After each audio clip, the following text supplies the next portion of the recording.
Episode की शुरुआत में हमें वही व्हाइट बाल वाला बंदा दिखाया जाता है जो हमने लास्ट एपिसोड में देखा था। ये बंदा स्माइल करते हुए आगे आता है तो इसके पीछे से एक लड़की भी सामने आती है। बेसिकली बंदा ये वही है जिसने वो कहानी सुनाई थी छोटी सी, जिसमें है ना मिराज सिटी कैसे ग्रेट बना और कितना पावरफुल और फेमस कैसे हो गया। और एपिसोड के एंड तक हमें ये भी पता चल जाता है कि योशिकी और ये दोनों भाई बहन हैं। तभी योशिकी बोलने लगती है कि ब्रदर की काफी दिनों बाद मिलना हो रहा है। तभी उसके पीछे से जो लड़की छुपी हुई थी वो बाहर आती है और कहने लगती है कि आखिर तुम हो कौन। तो बताया जाता है कि ये लड़की इस के हानुआ की बेटी है, इसका नाम के शानशाह है। यहाँ पे हियान कहने लगती है कि आखिर तुम हो कौन, मुझे ऐसा क्यों लग रहा है कि तुम मेरे फादर से बहुत ज्यादा क्लोज में हो। तो जेलस होते हुआ देख योशिकी काफी ज्यादा हंसने लगती है। तब केहान कहने लगता है कि मैंने इसको काफी लाड प्यार में पाला है, इसलिए थोड़ी सी बदतमीज हो चुकी है। योशिकी उसे बताने लगती है कि असल में ये जो तुम्हारा फादर है वो मेरा भाई है और मैं इसे बचपन से ही भाई करके बुलाती हूँ। इस पर वांगचेन काफी ज्यादा सरप्राइज था, तो वो उससे कहने लगता है कि आपका भाई भी वाटर क्लैन से ही होगा है ना। जिस पर केहान हुआई इस पर मना कर देता है और कहने लगता है कि मैंने 12 साल पहले ही वाटर क्लैन से सारे रिश्ते तोड़ दिए हैं। तो एक बंदा कहने लगता है कि मैं समझ गया, तो वो मशहूर के ब्रे बेकर केहान हून है ना। तभी उनका अंकल यानी कि वो ओल्ड मैन कहने लगता है अगर तुम ये सभी गद्दारों को मार दो और वापस से क्लैन में आ जाओ और हमारे लीडर से माफी भी मांग लो तो तुम्हें तुम्हारी जगह वापस से मिल जाएगी। जिस पर शियान कहने लगती है कि मेरा फादर आप लोगों के पास वापस कभी नहीं जाएगा।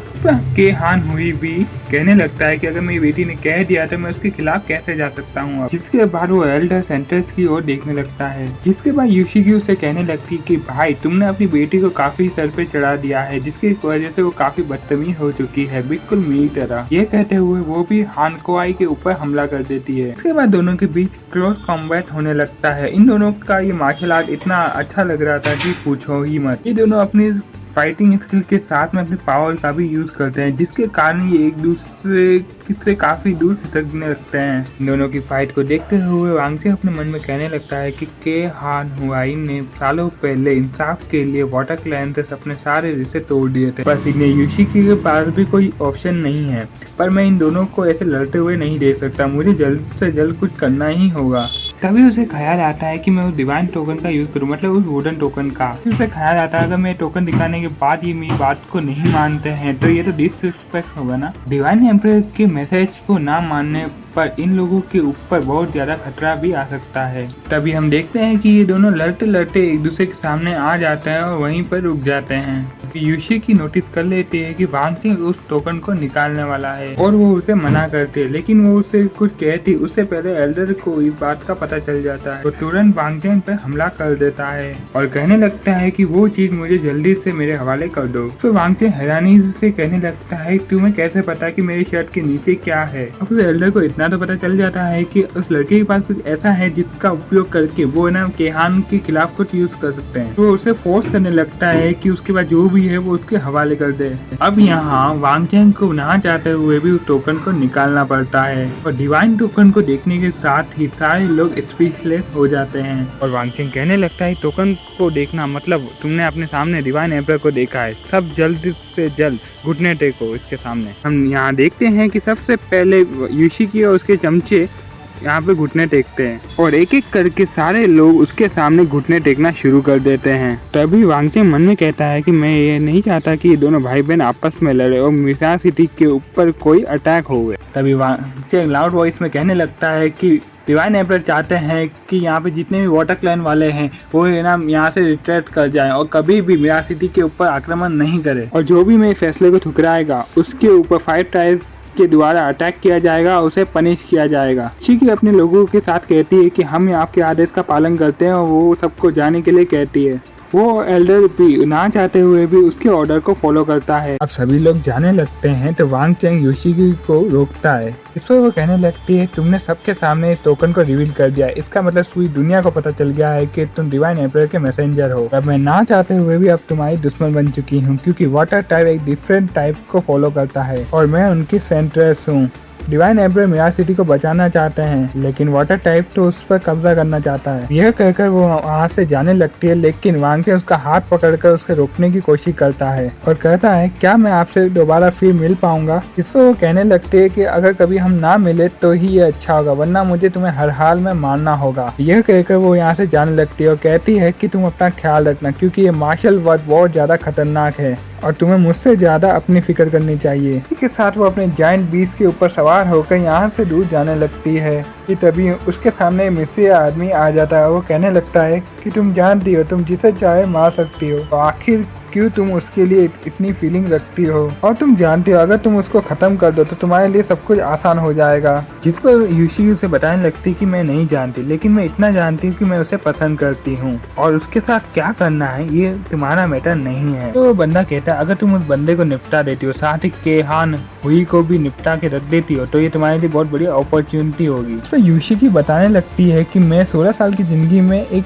ऐसी इंसान से प्यार किया है और मैं अपने इस फैसले को नहीं बदलने वाली। अगर तुम्हें इससे कोई प्रॉब्लम है तो तुम मुझे मार सकते हो। इस पर वो कहने लगता है इसकी कोई जरूरत नहीं, वैसे भी वो अब इस खूनी खेल में शामिल हो चुके हैं, भले ही तुम उनको ना मारो लेकिन उनको मारने वालों की कमी नहीं है। फिर तभी सीन शिफ्ट होता है और हम केहान को और वांग चेन को उसी जगह पर बैठा हुआ देखते हैं। फिर हम देखते हैं केहान एकदम से खड़ा हो जाता है और सबसे कहता है कि सब लोग अब केयरफुल रहना, कोई यहाँ पर आ रहा है। जिसके बाद एक बंदे पर हमला हो जाता है और फिर वहाँ पर एक आवाज सुनाई देती है कि ब्रदर के तुम तो पहले की तरह ही बहुत ज्यादा केयरफुल हो आज भी। के सुनकर केहान कहने लगता है कि मैं समझ गया ये तुम ही हो ना। तभी हम देखते हैं कि वो मिस्री पर्सन सीधा वांग चेन के ऊपर हमला कर देता है, लेकिन वांग चेन अपनी वुफिंग स्वॉर्ड के जरिए उसको काउंटर कर देता है। वो बंदा लगातार उस पर हमला करते हुए कहता है कि क्या बात है, तुम्हारे अंदर दम है, मैं मान गया, अब तो मुझे तुमसे फाइट करने में बहुत ज्यादा मजा आ रहा है। तो पीछे से केहान कहने लगता है हे हुनविन, अगर तुमने एक कदम भी आगे बढ़ाया तो मैं बता रहा हूँ कि तुम मुझसे बुरा कोई नहीं होगा। इस पर हे हुनविन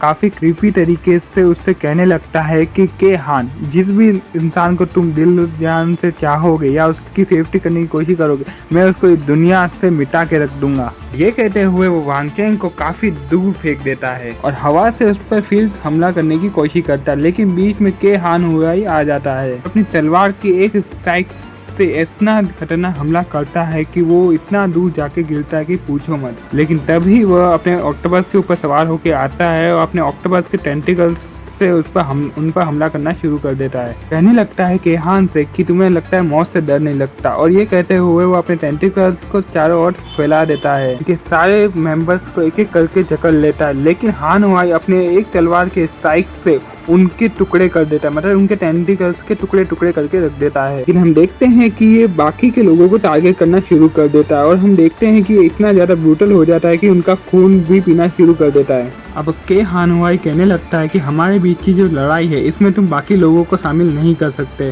पर वह कहने लगता है कि मेरा तुम पर बहुत बड़ा एहसान है और मैं यहाँ पर उस समय तुमसे यहाँ पर बदला लेने के लिए ही आया हूँ। जिसके बाद केहान सभी से कहता है अगर जैसे तुम्हें मौका मिले तो यहाँ से चुपचाप निकल जाना। इस पर वांग चेन कहने लगता है कि चिंता मत कीजिए, हम आपकी फाइट के बीच में नहीं आने वाले। और तभी हे वू विंग कहने लगता है कि तुम्हें क्या लगता है कि आज यहाँ से कोई जिंदा बच के जा पाएगा। तभी केहान उसके ऊपर अटैक करने के लिए उसकी ओर जंप करता है और वांग चेन सबको बाहर की तरफ जाने के लिए लीड करता है। तभी इन दोनों के बीच में क्रॉस कॉम्बैट शुरू हो जाता है और हम देखते हैं कि हान हुआई अपनी मार्शल आर्ट स्किल का इसके अगेंस्ट यूज करता है, लेकिन वूमिंग भी कम नहीं था, वो भी उसको बराबरी की टक्कर दे रहा होता है। और ये दोनों फाइट करते करते एक दूसरे के ऊपर विजुअल बॉल का अटैक कर देते हैं, जिसका इम्पैक्ट इतना खतरनाक था कि ये दोनों ब्लास्ट के जरिए एक दूसरे से दूर हो जाते हैं। और तभी हेवू विंग इन पर एक घोस्ट स्कल से हमला कर देता है, जो आगे बढ़कर इसका क्लोन बन जाता है और वो इन पर हमला करना शुरू कर देते हैं। कि हान हुआई इनको भी निपटाना शुरू कर देता है और कहने लगता है कि 10 साल पहले मुझे मौका मिला था,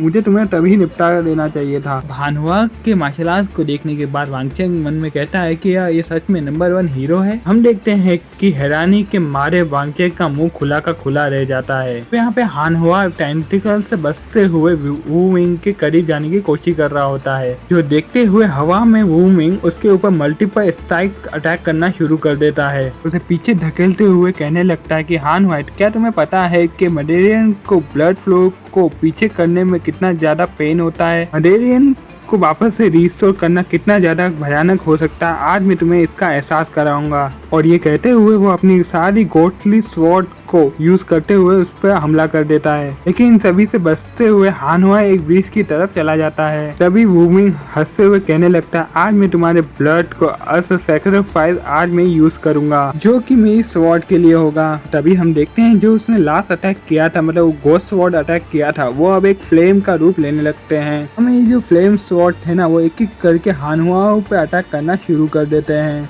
जिनसे बचते हुए वो काफी आगे निकल गया था, लेकिन तलवार इस पर अटैक करने के साथ ही वापस से अपना रूप ले लेती है। हम देखते हैं कि बाकी सारी स्वॉर्ड थी वो भी अब एक एक करके हानहुआ पे अटैक कर देते, जिससे बहुत बड़ा एक्सप्लोजन होता है। लेकिन हम देखते हैं कि हानहुआ सही सलामत उस एक्सप्लोजन से बच जाता है, वहां से बाहर आता है, लेकिन तब तक वूविंग उसके ऊपर अपने अटैक करना शुरू कर देता है। लेकिन इस दौरान हानहुआ भी अपने बैरियर को क्रिएट कर आगे की ओर बढ़ना शुरू कर देता है। तभी हम देखते हैं कि हानहुआ सारे टेंटिकल से बच बचाकर हवा में उड़ता है और एक कमाल की स्वॉर्ड स्ट्राइक करता है, क्योंकि ये कमाल की स्वॉर्ड स्ट्राइक होता है, जिसके कारण ये सारे टेंटिकल एक एक करके टुकड़ों में बढ़ जाते हैं। यहाँ हानहुआ अपनी स्वॉर्ड को ड्रैग करते हुए उसकी तरफ जा रहा होता है और उसकी पावर को अनलीश करते हुए कहता है कि मैं ये अटैक को टांगवी के लिए बचा के रखना चाहता था। ये सुनकर वूविंग उस पर काफी सारे स्लैश अटैक करना शुरू करता है, लेकिन वो उसे सबको निपटाते हुए हवा में उड़ने शुरू कर देता है। लेकिन वूविंग भी अच्छे से जानता है कि उसको क्या करना है, वो अपनी पावर को अनलीश करके हवा में जंप करता है।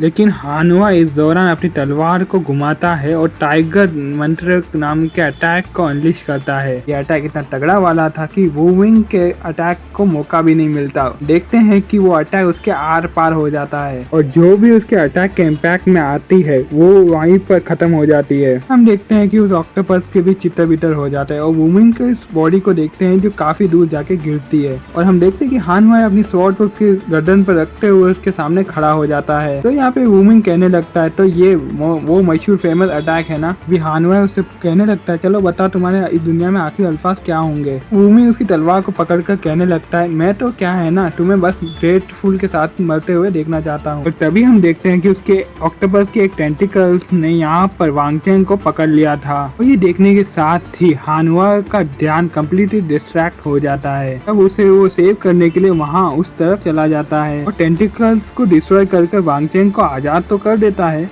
लेकिन वूमिंग इस मौके का फायदा उठा के ऊपर डायरेक्ट शियान पर अटैक कर देता है और इसे देखते साथ ही वांगचेन और हानहुआ उसकी ओर बढ़ते हैं। तलवार के अटैक से पहले वूमिंग को निपटाता है। तब यहाँ पे एक मलबा गिरा हुआ, उसके पीछे एक बंदा छुपा हुआ था, वो पॉइजन नील से वहाँ पर हमला कर देता है। उसको देखते साथ ही हानहुआ एक स्वॉर्ड अटैक और करता है एंड टाइम पर, और जिसके चलते उस वेपन के 3 टुकड़े हो जाते हैं। तीनों अलग अलग डायरेक्शन में जाते हैं, लेकिन एक नीडल सीधा हानहुआ के दिल में जाके लग जाता है। इस मौके का फायदा उठाते हुए वो बंदा हेवूमून को यहाँ से काफी दूर ले जाता है। देखते हैं हानहुआ जैसे तैसे अपने आप को संभालते हैं और सभी से कहने लगते हैं, चिंता मत करो मैं ठीक हूँ। लेकिन वो मन ही मन जानता है कि ये जख्म बहुत ज्यादा गहरा है। इसके साथ वो सबसे कहने लगता है कि फिलहाल के लिए हमें किसी सेफ जगह पर जाना होगा, क्योंकि यहाँ पर कदम कदम पर जाल बिछे हुए हो सकते हैं और हमें जल्द से जल्द मिराज सिटी की ओर रवाना होना होगा। यहाँ पर सब लोग कहने लगते हैं कि हाँ बिल्कुल, हम यहाँ पर हीरो काई के